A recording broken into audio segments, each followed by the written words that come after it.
Hi everybody. This is Danya from My Whole Child, the occupational therapist. Well, I'll just give a little minute or two for all the viewers to join in and then we can move ahead. So I am also live on Insta and we are also live on Facebook. Uh, so how are you all doing? I think it's a little difficult time for all of us, be it parents, children, and all of us, right? So, uh, should, so I can see Akanksha and Lotus Veda joined in from Insta, and hi Avya's dad, nice to see you. So well, now we are in a difficult situation. Definitely corona is affecting the whole world and it's giving us a difficult time. In amid all of this, we know we have children with special needs who for them whom we cannot stop our learning. We have to move on and on. uh, During this pandemic time, what we thought was let's move our learning online and start guiding the parents, start guiding our kids, and give whatever best possible we can. Definitely, all our team is working very hard to connect with parents, old parents that used to come to us, children who have really grown old, doing good in their lives, and who have achieved a lot in their lives. Now it's the time where we are available for all the guidance. We have a lot of time for all of you. So I think we can start. We have few viewers on Facebook and few on Insta too. Okay, so once again, I am Danya, the occupational therapist at My Whole Child. To start with, why did I choose the topic sensory strategies that can be helpful at home? So while the lockdown was introduced, we were at home for long 14 days. We started wondering, okay, parents would have apprehensions to take in guidance sessions, to take online sessions. The hassles that we faced. Initial days, we said, okay, let's take a pause and let's see what's moving and what's happening next. We saw a couple of parents coming back to us and saying that my child has again started swaying from right to left. He has difficulty in sleeping. He has maybe started moving a lot. And there were numerous concerns that were coming in saying that it's difficult, it's challenging, and we need things that we can do home. Definitely, we can't come to the center. So that is why I thought that let's come up and help all of you in suggestions that we can do home. Now, just to move ahead, first we need to understand. Uh, okay, Naim sir, am I a little audible? Better? Can you all hear me better? Okay, thanks. So, why did we choose this topic? Definitely, we are our children have a lot of change in routine. Now, when we know our children are already with special needs, there are an added challenges, added struggles due to number of reasons. Now, the first reason that I can think of is a change in routine. Even when we have a change in routine, we have a weekend, we try and wake up for a longer hour, we feel okay, we can do dinner a little late, okay, this is the time we usually used to take a nap, let's go out and let's have a time outside with friends. So there is a change in routine, a disruption in routine. There is where the next day everything turns off. We wake up a little late and everything goes off routine. So then we get dysregulated. Maybe we get tired, right? So change in routine is the first reason that makes a child much more difficult to be functional. Now the second thing, the child is off from therapies. We know children with special needs have lot of challenges that need to be guided through, right? They go to school, they come home, they have their lunch, then they go for their therapies, then they come back home, they have their dinner, they sleep, right? Now the therapies are missing. Whenever we talk about sensory needs, it's always about giving them the sensory diet. We take care that the child receives the movements he wants to, the child receives the pressure he wants to, the child seeks all the oral awareness he is looking for. So in such a situation, when there is no therapeutic guidance, what can parents do at home? So again, missing the therapies and missing the guidance is another big reason why our children have much more challenges, right? So now I'm going to move on each sensory system one by one. The first, when we say, it is the proprioception. Now I will try and not use a lot of technical words. So I'm going to use two main words. I would say alerting and I would say calming. Okay? So basically, what is proprioception? It's a sense related to your joint position and your body awareness. So anything to do with your muscle tone, with your balance and coordination, to understand where your hand is in the space. It helps let the movements come in naturally. So if there is an obstacle, you know, okay, there is an obstacle, I have to step up this high and I have to step ahead of it, right? Now a child could be pressure seeking, a child could be pressure avoiding. Now I'm not going to get into the technicals, we're just going to talk about alerting and calming. So how would we alert a child who is not very much aroused, right? How do we alert him? So one, we are going to do a lot of heavy work activities. Now, you may have the question, okay, while you are at the center, you have a lot of equipment to do heavy work activities. You may have a heavy bolster, you may have a big bean bag where you can ask us to pull, you may have a lot of weight cuffs. But what could you do at home? So, everybody has buckets in their houses. Everybody has boxes in their houses, laundry basket. It could be maybe just cartons, Amazon cartons that something must have just delivered in your home. What you do, you just have to fill whatever you find in your house in that. You must have a lot of stock of groceries. Fill up your pulses, your rajmas, your shakkar, whatever you found in your kitchen, whatever you found in your rooms, maybe a pair of shoes of your kid, clothes. You just have to make the box heavy. What next? Just ask your child, let's push it to the wall. Why would the child do? He would say, again that task, you have to be a partner. Get another box, get another laundry basket and get on your knees yourself. Right? So you also fill a box, your child is there, you are there, and play a race. So both of you push, you do it harder. You go through the wall, you have one heavy work activity to do. What all did you achieve by this? You achieved, you're helping your child to improve his tone. You helped him improve his bilateral coordination. You helped improve his arousal level. So while you're pushing, so the child is really using hard, using his muscles, his strength, planning his body. He's doing so much that he's much more alert that how I have to plan the task, right? So you are actually alerting the child when you're doing this activity. What could be other activities that can alert your child? Set up an obstacle course. You have cushions in your houses, you have mattresses in your houses, you have pillows. Set them on the floor. So it doesn't have a rule of thumb that you have to set it in this specific pattern. You just move, just keep it the way you want to. The child is supposed to walk on it. How can you make it motivating?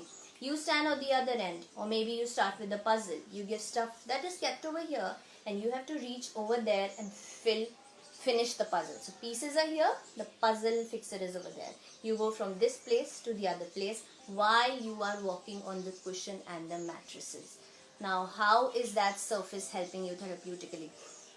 The surface is not static, it is wobbly, right? The child has to plan his movement. So if there is a harder cushion, he knows, okay, I'm going to put my feet over here, I'm going to be a little disbalanced, and then I have to be careful while I'm stepping to the next one. I have to plan my body accordingly and balance my body accordingly. So we move to the next step. Now, oh, we just realized this cushion is even a little softer. What to do? We put the feet over there. Again we plan, oh, there is a chaos. There the cushion is a little different.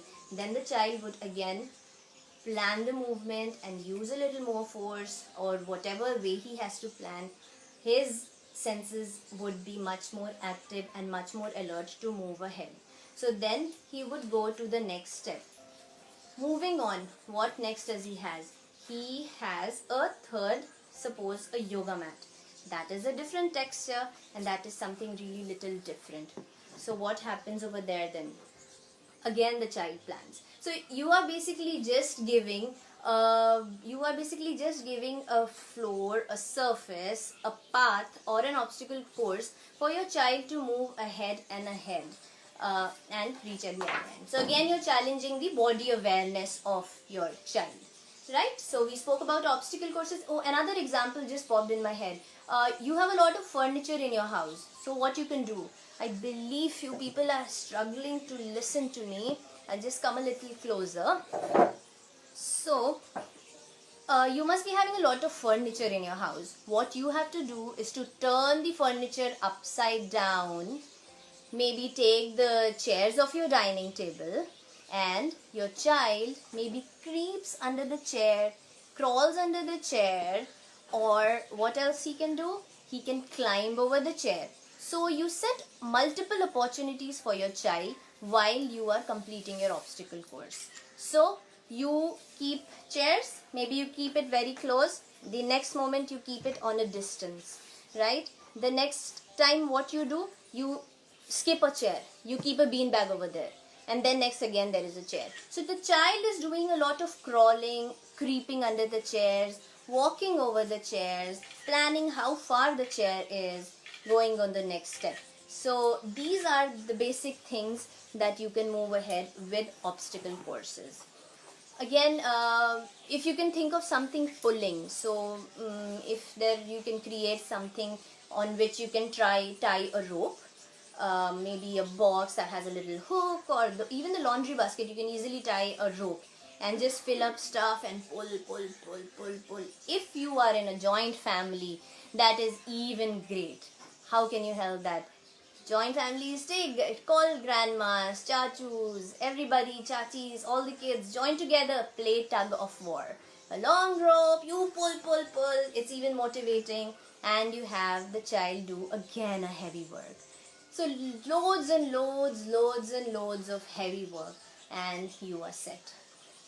Another thing, thoughts are just creeping in my mind. If anybody wants to just say something, just keep commenting. I'll just go on with the ideas. Take a tons of bottles. You must be having, not if you don't have, definitely you must be having filled bottles, water bottles. You can use small masala jars. You can use small toys of your child. So you set up again a kind of an obstacle course. So suppose these are the bottles that are standing. The child bear walks on them. So you can do a lot of animal walks while making it interesting for your child. So you we will be even sharing a lot of tutorials. So you can just keep checking on our page for tons of ideas of activities where you can do these. So the child would do a lot of animal walks. So he does bear walk over the obstacles. He crosses the bottles and goes to the other end. Another thing you can do, just take a simple stick, you keep it over there, the child crosses it. If you have a balcony, even great. You have a little bricks, things that you can simulate it. You can just put bricks, a child would cross over the bricks. If you are trained to do wheelbarrow, even if not trained, if your therapist have taught you wheelbarrow to do, so that's a really nice game. Many people must be aware of crab walk. So a crab walk is when you use both your hands, you keep it at the back and your feet is over there and you just do a crab walk. So crab walk is a beautiful activity for a heavy work task. Added to it is the crab saucer. So when you are in a crab walk position, you keep a football in front of you and just kick it to the other person. So that again imposes a lot of challenge on your joints and gives a lot of pressure input. It has a lot of weight bearings. It helps you keep your proprioceptive system processing. So the whole idea is to give that particular sensory system multiple opportunities where the child can actually take the sensory need while involving in it, rather than engaging in other activities, other inappropriate behaviors, right? So if a child is not getting these kind of activities, you can see that he's getting dysregulated, he's maybe jumping more, you're seeing his hand flapping more, he's swaying a lot, he's just dysregulated, he's just not attentive, he's not focusing, he has difficulty sitting in eating times, right? So these could be few activities where you can help the child alert. Now, the second most important sensory system that comes in is vestibular sensory system. So usually proprioceptive and vestibular sensory system go hand in hand, and those activities that you usually do for your proprioceptive system have elements of movement. So when I say vestibular, vestibular is everything to do with movements. So you have to give a lot of opportunities for your child to move. Now, a common question parents ask me is, we don't have a swing in our house. In the lockdown, we can't go in the park. What next? Don't worry. Olden days, I remember my nannies and dadis, they used to create a jhula for me. How can you do that? Remember those fan hooks or anything where you can tie something on? Take a good bed sheet or maybe sari and tie it over there, and there you create a thing for your child. Keep changing saris, it can even give you a colorful effect for your child. So you're going to do a lot of movements for movement opportunities. Now we're going to talk about movements, okay? So one thing could be tying a bed sheet or a sari over a hook where you can have an opportunity of the child sitting. He's also getting the proprioceptive pressure when he's actually cuddled in the sari, and then he is moving too. Right? The second thing is, mom holds from two corners of the bed sheet, dada holds two corners of the bed sheet. You put the child in there and you do left, right, left, right. Added to that element, you go and you crash the child on the bed. You add the proprioceptive input. So a lot of crashing activities, a lot of movement activities. This just reminds me, I have two cushions over here, right? And a little dummy doll. It looks a little weird, but yeah, it just pretend that this is a kid. And you have to do a sandwich, right? So how do you do that? This, you put your child over here, you take another cushion, and there you create a sandwich game. There you go. You give a lot of pressure. You can open up. You interact with your child, right? And then again, you go over there, you block it, and then do a lot of pressure. Hey, you can just play games. You have to be fun and you have to be funny. You have to be silly with your child. So you just do peekaboo, whatever you wish to. So there you sandwich your child, and you have you're giving the deep pressure. Another activity, a towel or a small roll or maybe a bed sheet, and it would be good if you can take stretchable things that you have. You put your child, you lie down, the child lays on the bed sheet, so this is flat, and then wrap your child, right? So what happens is, this is the bed, the child is lying, rolling the child, and you are doing a sheet wrap for your child, right? So a sheet wrap again give you a lot of deep pressure. Okay, just a second, there's just input, I just want to see. Okay, so here I'll just repeat the activity. There was just a comment, I feel just a second, this saying change the camera.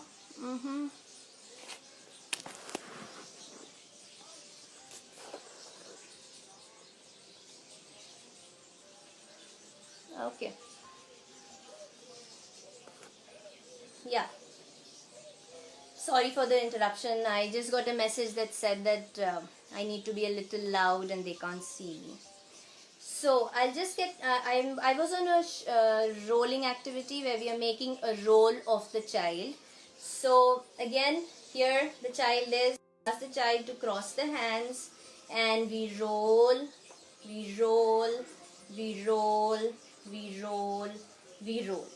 right? Then the challenge to come out of the bed sheet and move their muscles, move their and come out. So again, it's adding heavy work, and while the child is rolling, we are giving a lot of movement inputs too, right? Rough housing is another thing that we usually ask parents to do.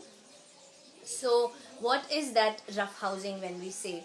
So, you pick up a child, you do a lot of playing, you put the child upside down, you do crashing, maybe you can just put some mattresses, sofa cushions like this, put some on the top, the child rolls, the child stands, jumps, crashes on the pillows.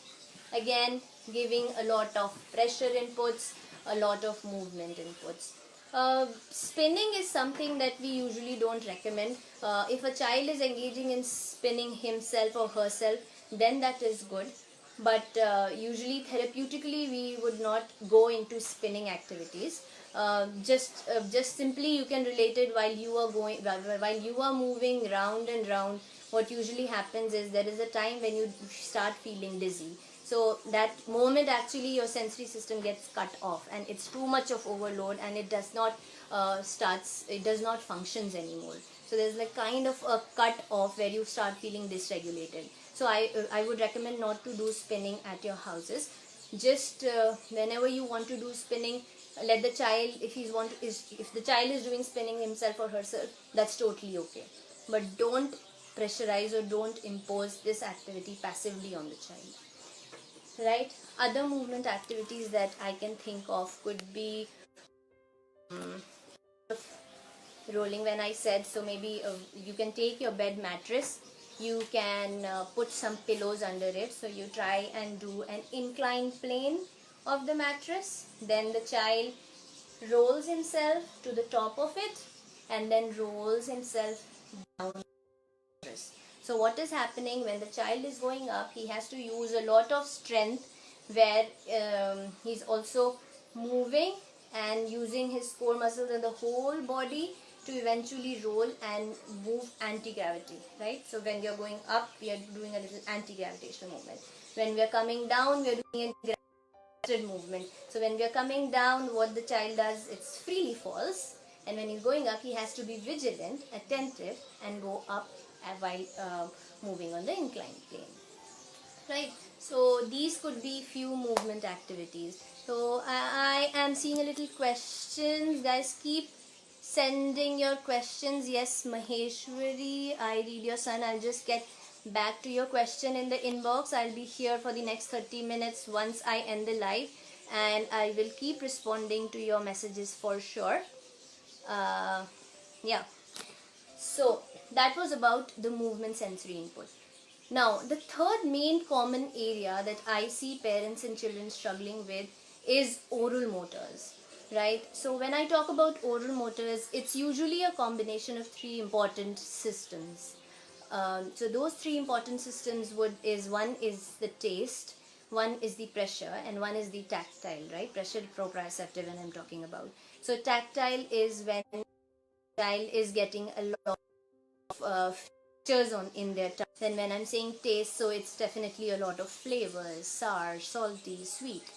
So now what happens when a child has a sensory difficulty related to oral sensory processing? The child could have low awareness around the mouth.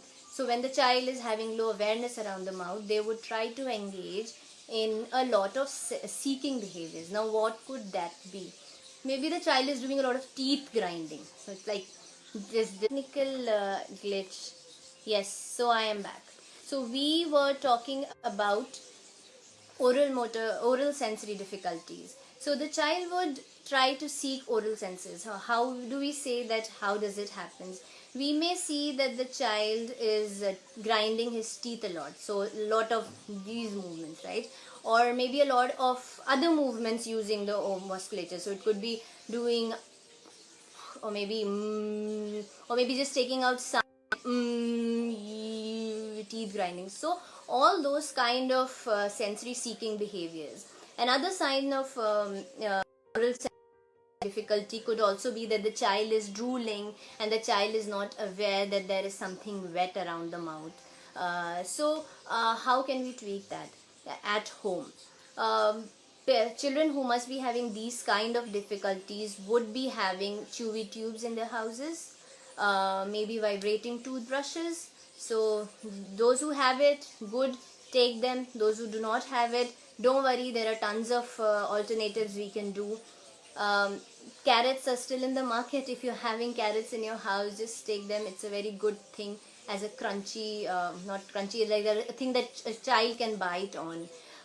So carrots, apples, nuts, all crackers, tongue poppers if you have. So those are little sweeteners kind of thing that pop when you're on tongue. If you have them, it's good. If you not, any kind of gummy things that you can use for your child, those things that could stick in your teeth, those things that could so if you give chocolates to your child, so those, they usually stick in their teeth. So you have to give a lot of opportunity for your child to actually explore in the area. So what happens is they would use their tongue to clear the food that is here. So you're giving a lot of stimulation with things that can stick inside, and then the child is cleaning all throughout, right? Other oral things that you can is usually a hot and a cold massage that we tell for a child. So it's usually not cold, it's usually lukewarm water. So what you need is 2 bowls lukewarm water and cold water, 2 hankies. It would be good if you can use the towel hankies that we have. Now what you have to do check the temperature on your hands. It should be a very little warm, not hot, warm, right? So we take the hanky, and I'll just take a tissue to show you. So what are the movements that you can do to increase an oral awareness of the child? So suppose you fold the towel that you have, you take the warm water, you dip it, squeeze the water, then you give that temperature. So temperature is again one form of receptor, right? So that is one tactile, kind of a deep tactile input that you're giving to the child. So temperature also you have to use for your child because it has receptors and it helps in increasing the oral awareness. So once you're dipping the towel into warm water, you go 1, 2, 3, 4, 5, 6, 7. You take warm. You pick up the other hanky. Now you dip it in the cold water and then you give cold, right? So you are giving contrast of 2 different temperatures, one after another, alternatively in the child's perioral areas to increase the oral awareness, right? So there's no hard and fast rule that you have to do it 5 times, 6 times. You just problem solve for your own child how long you can do it for, and if you feel the child has had it enough, you do it thrice, you do it 4 times, and then you see, okay, I think the child is fine with it now, I can move ahead. So warm, cold, first thing. You introduce different types of flavors in your child mouth. So if you have gloves, it's okay, and wash your hands nicely, make sure your nails are cut. Take honey or a chocolate syrup, whatever your child likes. Take a touch of it, give it inside the cheeks. What you're trying to do is helping the child to explore the area. So if you're putting the honey over here, the child would want to uh, lick it, right? So the idea is to give opportunities to the child so that they can move their tongue and explore their mouth. So then they're licking it. Another thing, you can put it here on the lip, so the child literally takes out the tongue outside and takes the honey. Then you put it here, child uh, right? So you do it all around. So you're also improving the tongue movements. You're giving an opportunity for the child of different touch, different flavors, and you are increasing the oral awareness. Following this, it is very good idea if you can add on things like party blowers, flutes, if you have mouth organs. If you don't have any of those things, a straw, right? And you can just do blowing activities, sipping activities, whatever you can think of. a beautiful activity that motivates child is take a big bowl filled with water, put a little soap in it, and make sure your child knows how to blow inside the water using the straw. So when you're blowing inside, what happens is froth of bubble comes up, and it is extremely motivating and encouraging for the child to involve, and the child keeps doing it. It's a lot of blowing, blowing, blowing, and then you see a big cloud of bubbles in your bowl. So that could be one great activity. It also adds on a lot of visual cueing, visual feedback for your child. Besides that, what I can think of is you can use cotton balls. You ask the child to blow using a straw. You can do candle blowing. You can play a cotton ball race. You also have a straw, your child also have a straw, and you're maybe you have to reach a destination with the straws. You can do blow painting.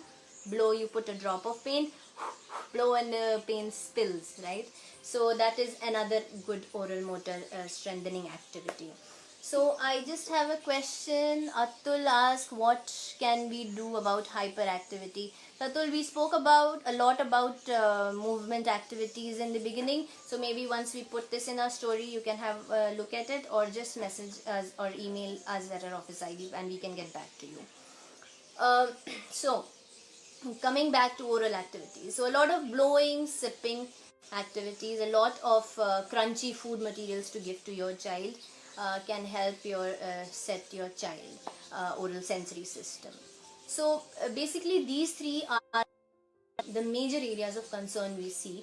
When we talk about other sensory systems, we come with the tactile sensory system, we come with auditory, and definitely gustatory. We spoke about visual, right? Visual sensory system.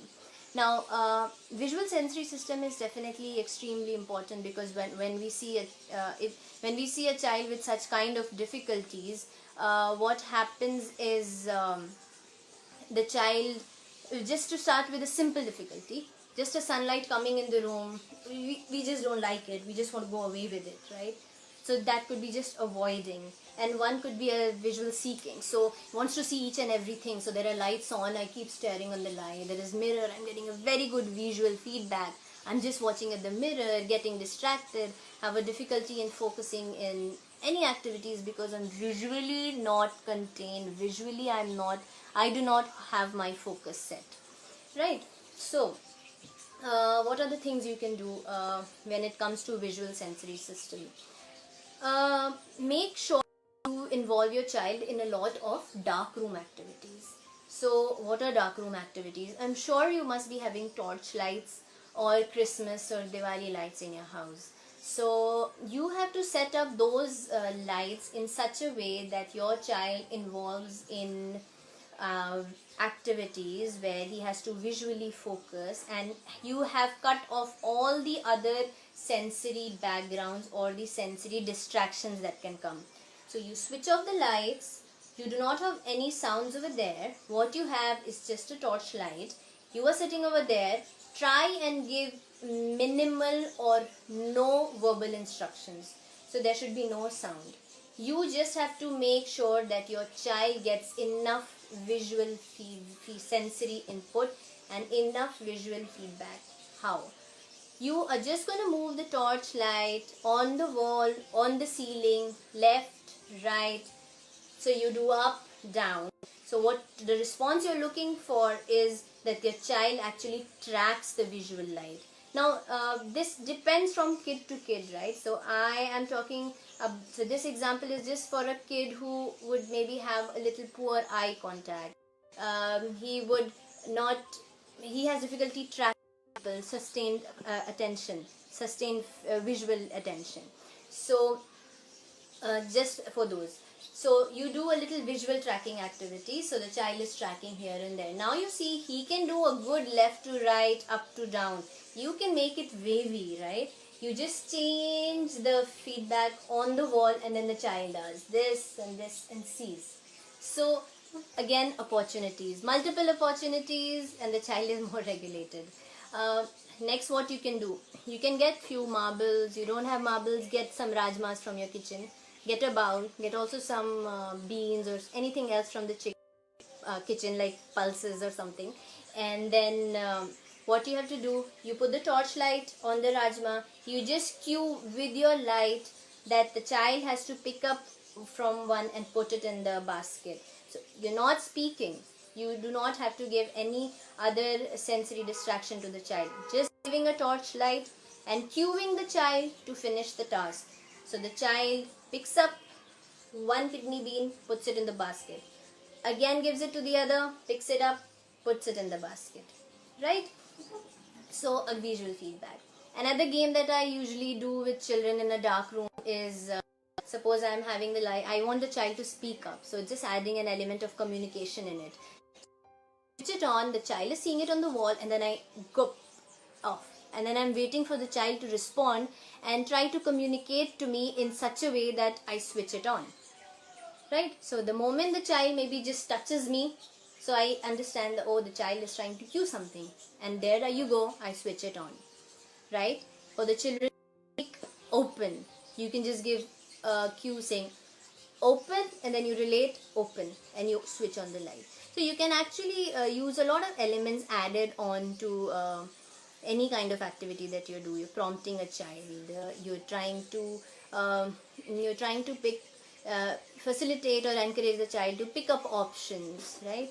So you can leave it for your child whichever thing they want to pick. So maybe you're having a marbles and you're having kidney beans. So whatever the child wants to pick, it's their choice, whatever they wish. So that way you're also helping the child improve their self-confidence and self-esteem.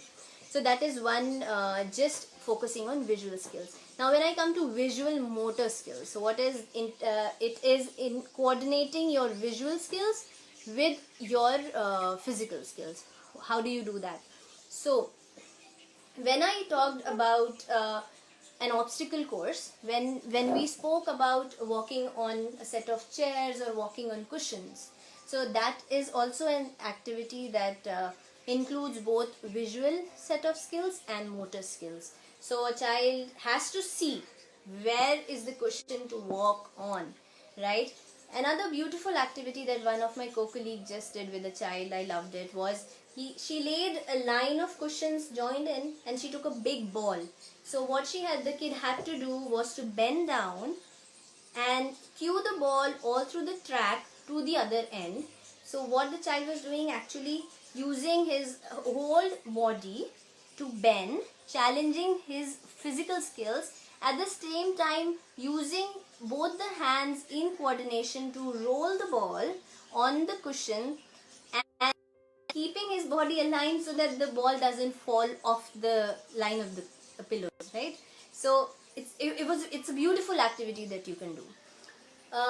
Besides that, if you have a wooden plank, something that is really strong and you think it can bear weight for your child, so you can just set up it on 2 chairs. You have a thick wooden plank and the child has to on that path. So it's again focusing visually where it is, and then the child walks on it. So another beautiful example of visual motor activity. So next, if I come on, when I talk about tactile and auditory, I would just like to recommend a must do for everybody, a sensory corner or a sensory room for your child. So it definitely does not need to be a very big room that has everything that the child needs. It can just be a corner, even if it's the corner when you just put a little sofa and you just have a little space where the child can sit. So the children would love cozy places, right? Try and ensure that you have 2 boxes over there, 2 or 3 boxes in which you can put some light toys, some tactile stuff. So when I'm talking about tactile stuff, you can just use different mats on the floor. You can stick some things on the wall, that like a sandpaper or like a soft cloth. You can put some cotton over there. So the idea of a sensory corner is to give a quiet place for a child to be able to regulate himself, and where the other person is not struggling to provide that sensory input, right? So a sensory corner needs to be a quiet place, any corner of the room. You're trying to, if you have a bean bag, it's brilliant. Put a bean bag over there. Use a lot of tactile toys. If you can add on some visual elements over there. Many parents have those little huts or a tent that open up, that can again be a good one to be used. So putting a lot of pillows or cushions inside it, and maybe a small beads kind of thing where the child can play with the beads. If the child would love fidgety toys that we call about, so you can just play with those fidgety toys over there. So all things that you feel that a child can benefit, or you know your child better, right? You know what calms him the best. So all those stuff that is helpful for your child, you are going to keep in that sensory corner. I think this is a must do activity, and every house should have it. Even for kids typically growing, right, they need a corner space for themselves. So you would definitely create a place that looks lovely to them, uh, things that fascinates them the most. So like my child, he loves sitting on a bean bag, and he loves to have books and crayons around, so he would just want to keep them over there, right? So I think I have now touched base on all those sensory areas a little, and I would just want to close it now. Any questions? Anything? I am seeing a lot of questions. I to them and reply it in an inbox about all of the concerns for sure. Yeah. So that was me, Danya, the occupational therapist at My Whole Child. You can keep checking our page. We have all our therapists working on tons of tutorials and tons of free webinars and a lot of activity ideas that we keep posting, that we keep doing with our kids. So feel free to check it out, and I am here online for another 30 minutes at My Whole Child page. So just keep popping up in the same comment box, and I am replying straight over there. Thank you so much. Thanks for joining, and thanks for all the time. Bye.